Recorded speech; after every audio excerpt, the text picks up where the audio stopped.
Off in salty ocean, off where the waves roll free. The sparkling water rises, then crashes to the sea.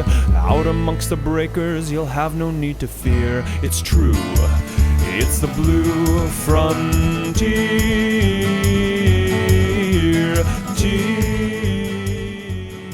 Welcome to another special episode of Rising Tide, the Ocean Podcast. This is David Helvarg, and for the second year in a row, we're on scene at the downtown San Francisco studio of KALW, Bay Area Public Radio, with a lively audience for San Francisco Climate Week, which has grown larger than the annual UN climate summits and arguably more useful. As I like to say, when the people lead, the leaders will follow. So today I'm honored to have back previous guest and friend Louie Psihoyos, the renowned photojournalist and Academy Award-winning filmmaker of The Cove, also Racing Extinction, The Game Changers, Mission Joy, and his latest now showing on Netflix, The Plastic Detox, a documentary that examines how microplastics and the endocrine-disrupting chemicals like BPAs that they contain impact not only life in the sea, but human health and fertility. Louie is also founder of the Oceanic Prevention Society, but before we get into all of that, blue news you can use. And I know what you're thinking. Helvarg's doom scrolling again. What is it this time? Marine heat waves, an oil spill on a coral reef? The Trump administration's done something stupid again? But not this time, because the ocean is also beautiful, mysterious, and filled with unexplained wonders like the deep sea's golden orb. In 2023, NOAA scientists discovered a reflective golden orb in the depths 2 miles below the Pacific off Alaska. This led to speculation it might be part of a UFO or an ancient urn. But genome sequencing now reveals it's a blob of deep-sea anemone's cuticle, like a jewel bug's carapace, or possibly what was left over when the anemone shucked its skin.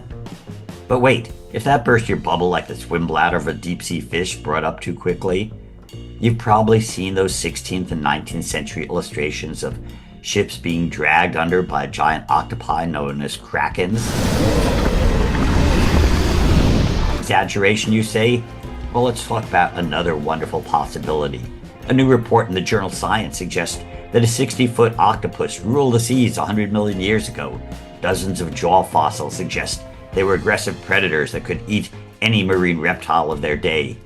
You might recall the first coelacanth, fossil fish that was thought to have got extinct 70 million years ago, but was discovered very much alive in the deep waters off Africa in 1938, with many more living specimens seen since.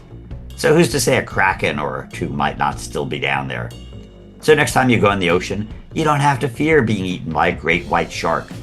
You may be sucker grabbed and taken into the flesh-tearing beak of a not-so-mythical giant kraken. Hope that restores your appreciation for the wonders of the ocean. And that's more blue news you can use.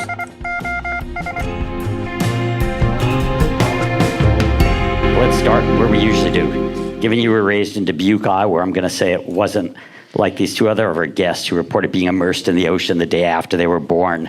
As I recall, your first encounter with the ocean was Jacques Cousteau specials on TV. Yeah, I mean, Iowa, you're about as far as you can get from the ocean. We started the Oceanic Preservation Society in Colorado, and the joke was we're conveniently located between two oceans. And yet you inspired the Inland Ocean Coalition, which remains active out there in the middle waters. Yeah. Tell us briefly how you got from Dubuque, Iowa, to being one of the top photographers at National Geographic for 17 years.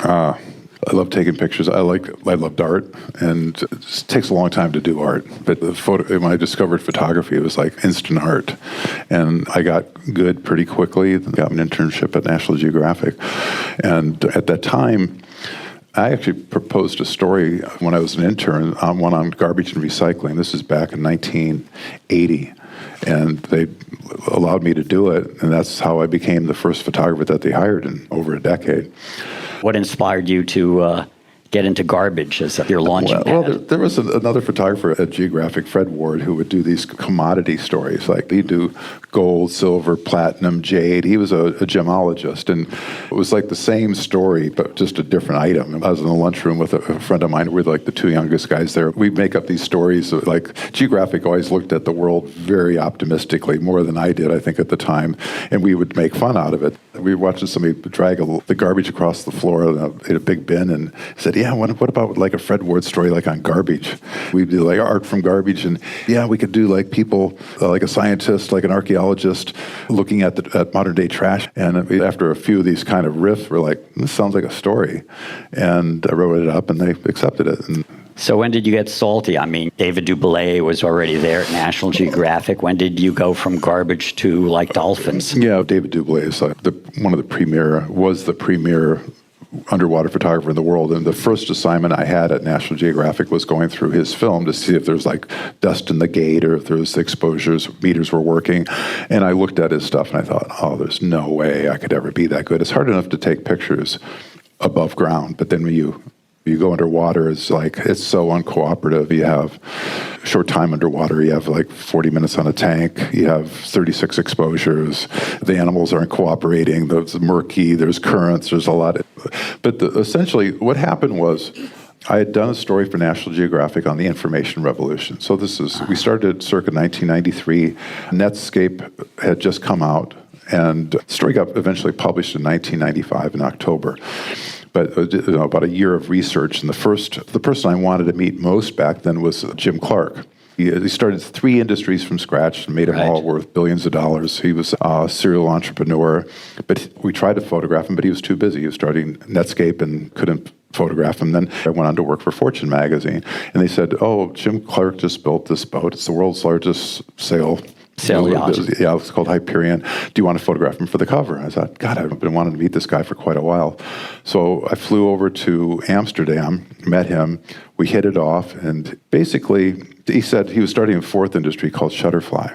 And he said, Louie, would you teach me how to be a good photographer? And I said, Jim, I'll teach you how to be a great photographer if you teach me how to be a billionaire.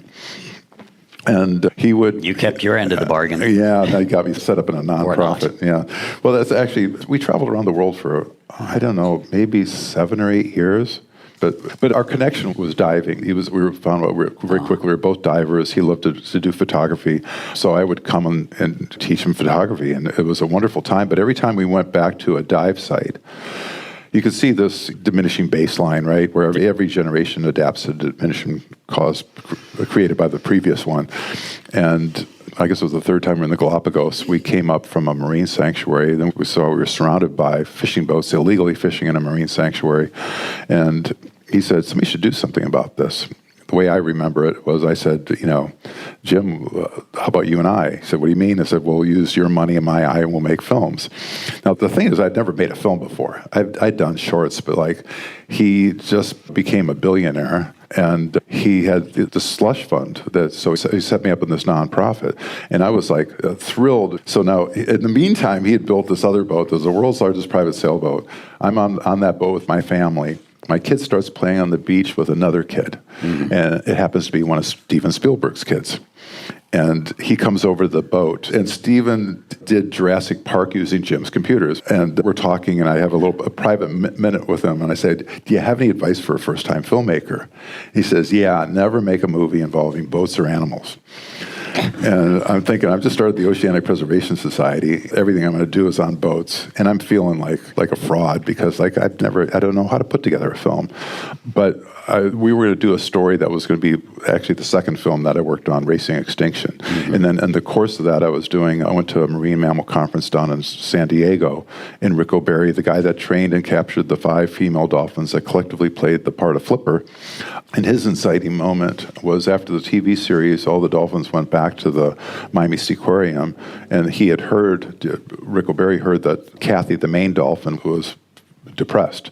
Mm. And he said he saw her, he sat at the edge of the pool, she swam up, put her head in his lap, looked at him in the eyes, swam back down to the bottom of the tank, and didn't take another breath. They committed suicide. Because the dolphins are not automatic air breathers. They have to... Self-contact. Every breath they take is a conscious effort.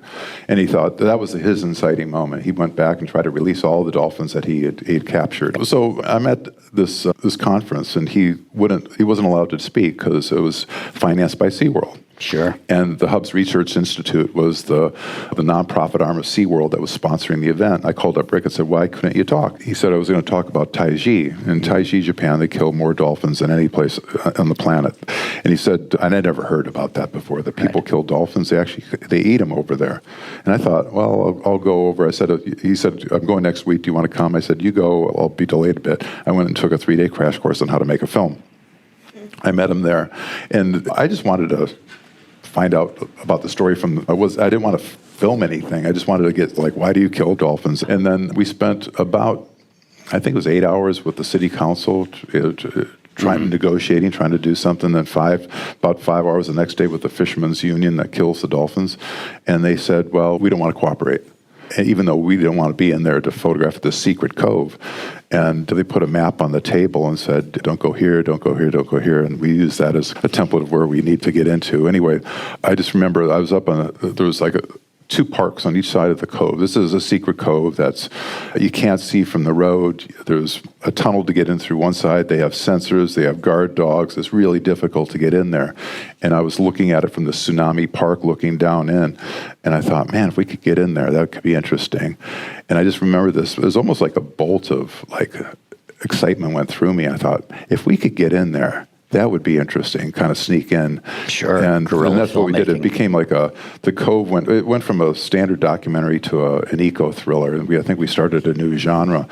It was thrilling and it was terrifying, and I probably wouldn't do it today because I was too stupid back then to know what the consequences are. And yet you had, maybe from 20 years of National Geographic photography, you had a good sense of imagery. I remember, instead of dropping listening devices in the water, you hired 2 of the most charismatic, good-looking free divers to go plant the devices, and there was always something pretty or scary or awful that you managed to get the imagery of. They say a good documentary tells, a great one shows.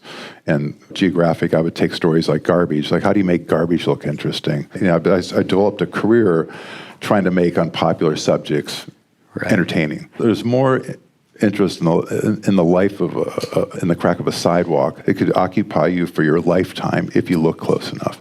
There's no boring photographs, only kind of unimaginative photographers. You can make anything look amazing. Life is freaking awesome at every level, from microscopic to the big. So it's just reframing your expectations. Life is incredible. You just have to open up your eyes to it. And you have this amazing art form where you have photography at 24 frames a second, music, sound, a great story, this arc, so we can tell this emotional story. And if you do it right, Mark Twain said that the difference between the almost right word and the right word is the difference between the lightning bug and the lightning. And I think when you take these art forms and you put them together, you have a lightning storm. And what we do at my organization is we take this lightning storm, and the end of the day is not just to make something that's entertaining. How do you actually physically, through neuroplasticity, not just change the way people think, but the way they behave? And we were just talking to Rob Bontha, and he said that the Attorney General of California. He said that The Cove is the most impactful film that he's ever seen with his family. And I hear that a lot, but it's by design. I'm not interested in, most producers and directors think about butts and seats. An audience is just $10 and a box of popcorn. I look at you as minds and seats. How can I change a mind and then therefore change behavior? That's what I'm interested in, is changing the world at scale. And I know it sounds really like I might be full of myself or highfalutin, but I don't know how you can do it if that's not your goal. You have to start out with a mission. It doesn't just, you don't just fall into it usually. What is Rising Tide? Rising Tide is Blue Frontier's bi-weekly half-hour show that features a diversity of ocean voices, from the famous to the fascinating, deep sea explorers to whale wranglers, Arctic residents to climate justice warriors. With public broadcasting under attack, Blue Frontier offers Rising Tide and all associated content for free to community and public radio stations across the nation. We need your support to keep producing our salty, in-depth conversations.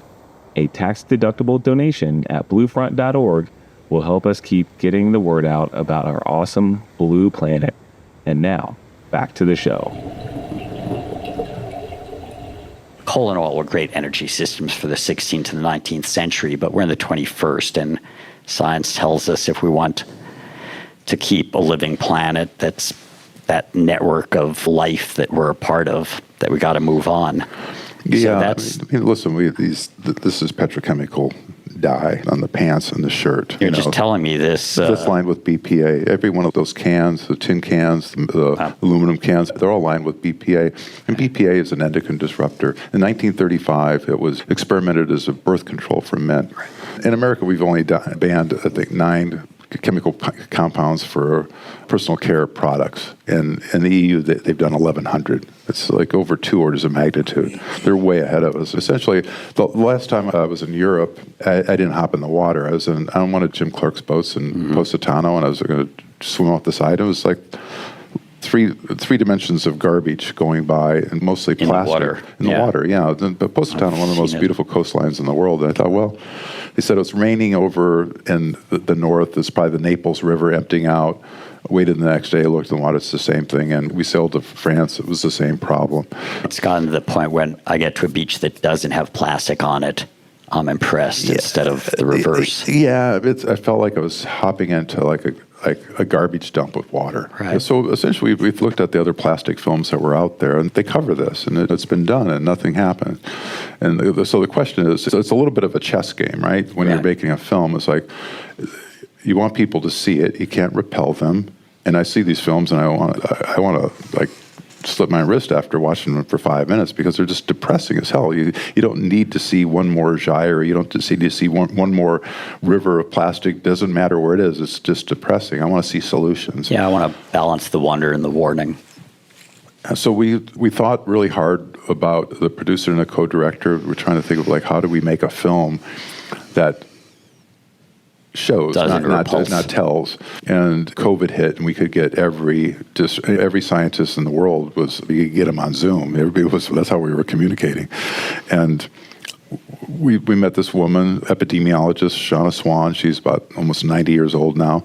And she said she wanted to do an intervention because, well, first of all, plastics are endocrine disruptors. And what that means, it messes with your hormones, whether you're a man or a female. It messes with your hormones, which affect obesity, intelligence, fertility, both men and women, ADHD, Alzheimer's, the list goes on. So how'd you choose fertility as because your theme? Not everybody's heavy, not everybody has cancer, not everybody has a mother and father. We're all interested in fertility, or at least we should be, I thought. And so that was kind of the thing that wouldn't like upset Republicans or Democrats. It's like we're all like, we have this common bond. Like even if you don't care about the environment, you care about what's going on with your progeny or your children, or if you want your kids to be fertile. And Shauna Swan was testing another study that said that fertility was dropping 1% a year for the last 30 years. She ran the tests again and found it was true, ran another test to update it, and now it's like 2.66% a year it's dropping, which means by 2045, every young person is going to probably need IVF to get pregnant. These changes that are going on in our bodies is too fast to be anything but environmental. It's too fast to be genetic. It is happening, but the thing is, it's a lot of the overpopulation is happening in places that don't have a lot of plastic. If you look at the first world countries, there's negative birth rates in Japan and Korea. We're not creating enough of our children to replace ourselves. So that's just a fact. So we had 6 couples with unexplained infertility. She goes into their homes, and on day 1, the men send in a sperm sample. Then she does this intervention. She goes into the cabinets of the bathroom and the kitchen, and she does this, swaps out these. And there's 3 vectors that come. You ingest it, you inhale it, or you absorb it. Right. And so my phone everywhere. Case is plastic, but like how much is actually being absorbed by my skin, I don't know. But they use phthalates to anything that has a scent, usually, unless it's essential oils. But they put phthalates in it to make it absorb better. And phthalates are endocrine disruptors. So she basically instructs them. We do this. It's a 3-month intervention because it takes men 70 days to generate new sperm. We don't test the women's eggs because it would be unethical. But we found out that 5 of the men were infertile and didn't know it. But after an intervention, 5 of them went up to the level where they could give birth. The one that didn't increase. His levels were up higher than everybody else's. So his levels were up already very high. But anyway, so at the end of this intervention, basically they get their levels down to almost undetectable. And the intervention involved getting rid of as much plastic in your environment day to day as possible. We all have plastic in our body. It's in our brain, but it's in every organ. The thing is, it's affecting everybody, and you can have agency over it. You can we prove that you can't eliminate it, but you can get it so that it's... Reduce it significantly enough so that sperm count increases. And dramatically. And this was over what period? 3 months. Yeah, so... Yeah. So we thought, well, what if nothing happens? We're going to do this film and we do this intervention. And then I don't want to ruin it for everybody, but boy, we had a hell of an ending. I couldn't believe it. Surprise ending. We won't tell it, but it involves some squalling. And of course, it's education about the harm, but we don't eliminate the harm by, as individual consumers, going out and trying to reduce our plastic consumption. We do that with the international treaty that they're trying to establish on plastic, or the federal law that would basically make the producers responsible for the consequences, just as the Attorney General of California was saying. Yeah, I don't know. It's just it's tough. I'll talk about it. I got a call from Bobby Kennedy's office after when the film came out. Mm-hmm. His chief of staff called me, and she hadn't seen the film yet, but she said, this has to be in the Kennedy Center. We'll get everybody to see it. And this is an environmentalist, is very well known, working for Bobby. But so she said, can you send me a link? Yes. So and then she watches it. She watches it the next day, and she says, well, Rob Bonta is in your film. Oh, so yes, the Attorney General of California is in the film, so we can't do anything. And I asked Rob Bonta, I said, how do we talk? Because they still want to maybe have us on Bobby Kennedy's podcast. I said, just don't mention fossil fuels and just talk about the health consequences. You can make plastic out of just about anything that's organic. There's just a lot of fossil fuels right now, and people are using it from fossil fuels because it's cheap, but it's also poisonous. I mean, bioplastics is a realistic alternative. Green chemistry could begin to move us to some degree to replace the single-use plastics. And, of course, we could also go back to paper and glass. I might be getting it off a percentage or two, but I think it's 34% of the microplastics in the ocean are from textiles.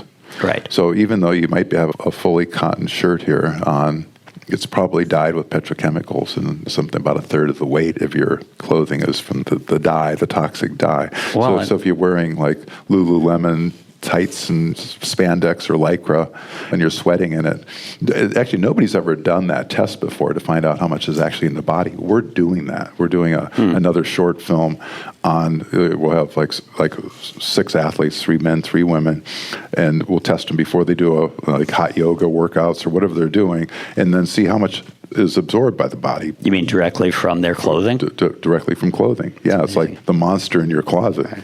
And had we acted back in the 1960s when it was first known by the petrochemical industry, we wouldn't be in the situation we're in. But they recognize change, so they see that the global transportation fleet is going electric. The Trump administration may slow it down here, but all our cars are going to be electric in 20 years. So where do they put all the fossil fuels? They put them into plastic now. Well, you look at change. Technological changes take about 10 years. You need people to get motivated, but my great-grandmother, she lived in New York City. She was born in the 1880s, and it was all horses up until 1900. We romanticized the horses, but if you look at a picture of the Easter Parade of 1900 in New York, looking down Broadway, there's this famous shot. It's all horses, 1 car. You look at 13 years later, it's reversed. All cars, 1 horse. And it's a miracle of sanitation. I mean, the horseless carriage, the car, was seen as this great innovation to clean up our cities. Yeah, and it did to a certain extent. Now we have another problem.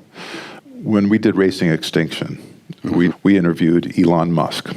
And now back then he was about to go bankrupt. Now, whatever you think of Elon, he's now the wealthiest guy in the world. He started this revolution. His car company's now worth more than all the others combined. The point to me is that was 13 or 14 years ago. These changes happen, and now will happen with plastic. That's why it's important to me that everybody hearing this tells their friends to go see the Plastic Detox, because films are really powerful. Like when we did The Cove, they were killing 23,000 dolphins a year. Dolphin hunting is down over 93%. Porpoise hunting is down over 99.5% because of the film and the activism around it. We need the same kind of thing going on with plastic now. And it's the realization that what you think's essential may not be. I mean, in the 1850s, whale oil was essential. It was the lubricant of the Industrial Revolution. It lit our finest homes and streets. And then rock oil came along, and it was great until we discovered it really wasn't. And I've been out with BP on their deep water drilling platforms, and I think we totally should respect the roughnecks and roustabouts as part of our maritime history, just like the whalers. But it's time to move on, and all those jobs are easily convertible to linesmen and turbine technicians on the offshore wind farms. Wind and solar is now cheaper. The utilities are having to lose $1 million a day because there's a national order that they keep running their coal-fired power plant. And at the same time, they're trying to shut off the offshore wind that we worked for. But I think we're going to get through our phase with celebrity fascism, and then what?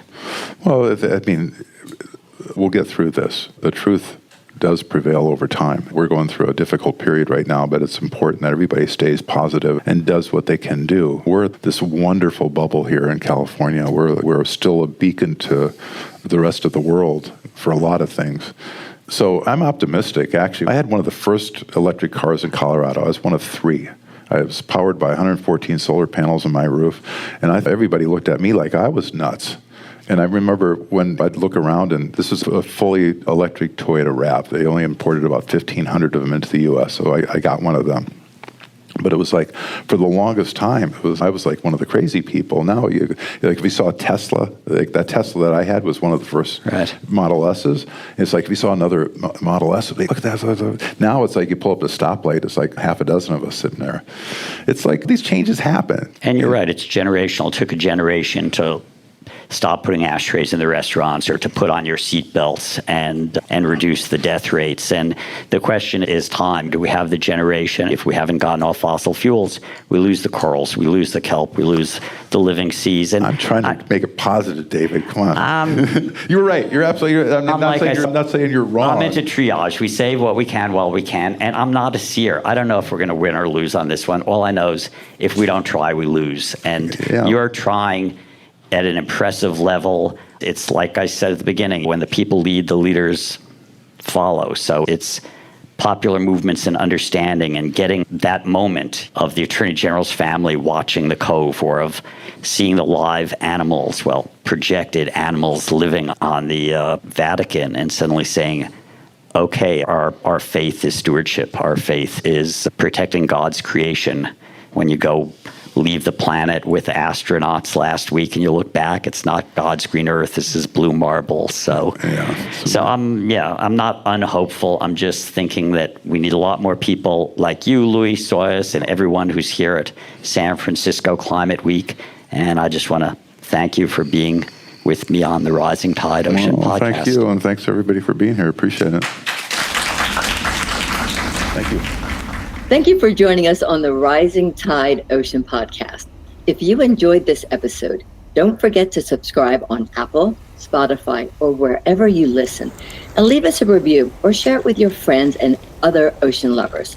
Follow us on Instagram and visit bluefront.org for more updates and additional resources. Rising Tide is a production of Blue Frontier, co-hosted by David Helvarg and me, Vicki Nichols-Goldstein of the Inland Ocean Coalition, with production support from Holden Hardcastle of Fluid Studios, Natasha Benjamin, and Nick Paz, and editing services provided by Charles Landon of Studio Cape May.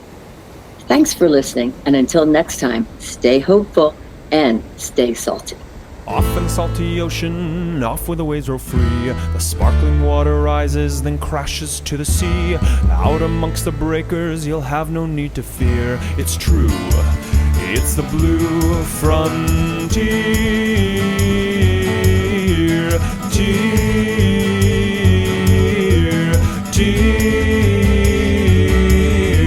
Off in the salty ocean, off to the blue frontier. Sparky, come here, buddy. Sparky! There you are. Good boy, Sparky.